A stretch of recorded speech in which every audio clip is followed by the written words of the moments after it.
The Kharkov map first appeared in update 0.9.1. It was the first historical map in the game. Some players liked it, others not so much. One of the map's issues was that the two flanks, the town and the green area, didn't interact with one another very well. In this rework, we aimed to improve gameplay by sacrificing some historical accuracy.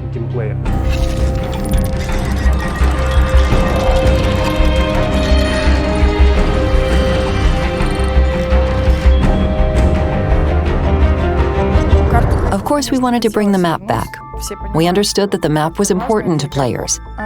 In the new iteration of Kharkov, we wanted to keep the town recognizable and improve the gameplay at the same time. The new Kharkov is bigger.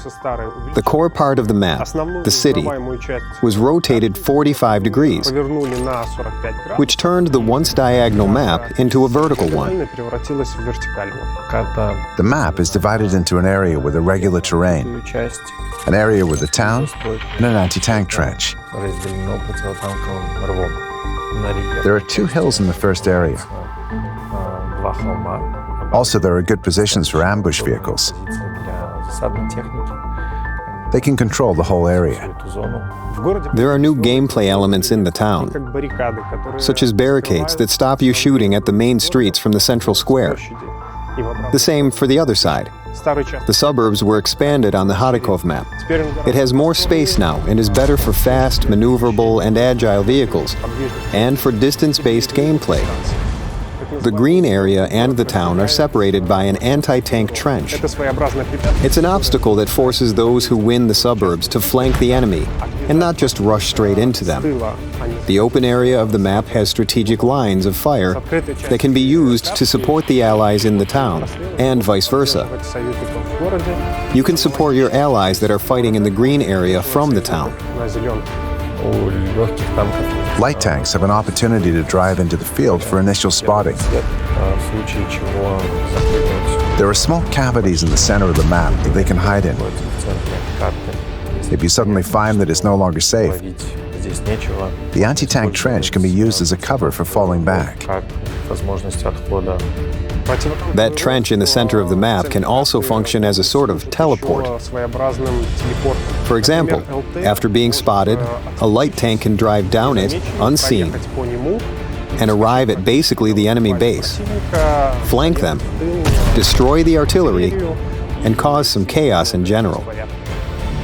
The gameplay for heavy tanks didn't really change. They go into the town and hold a whole block. Medium tanks will feel comfortable almost anywhere on the map. Medium tanks can use the terrain irregularities, use concealment to their advantage. Try to push the line. The more resilient tank destroyers can ride into the city along with the heavies. Those with worse armor can find remote and comfortable positions on the hills in the green. SPGs also have many opportunities. There are special valleys with vegetation on the sides of the map, which will let them stay unnoticed for some time and fire at enemies in both the green area and some areas in town.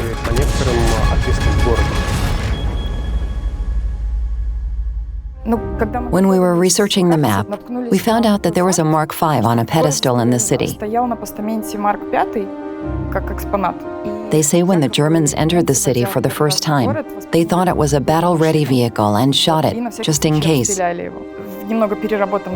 We decided to use it on the map in a slightly altered appearance, like it was already taken off the pedestal.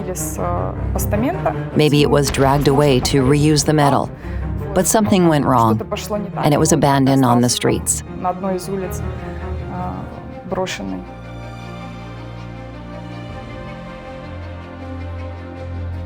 We have several maps, like Himmelsdorf, Malinovka, and now Kharkov, that we didn't change the music for or compose something new.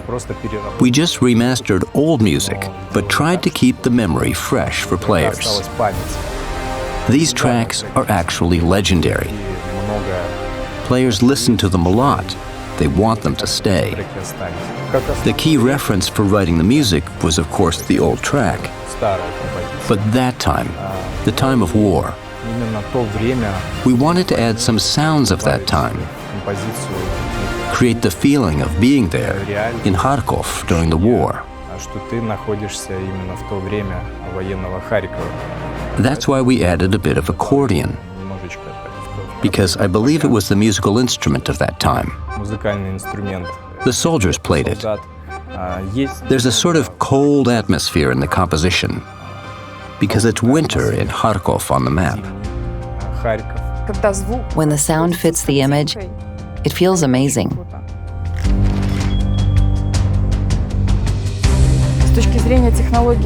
Regarding the technology, we of course used all our experience gained from reworking all the other maps when we converted them to HD. So that means that all the effects and textures were reworked. No old assets left. I hope we managed to keep Kharkov recognizable, and the city residents will be able to still find familiar places on the map. Kharkov became wider, bigger, brighter. I think players will find many interesting positions for any playstyle and any vehicle.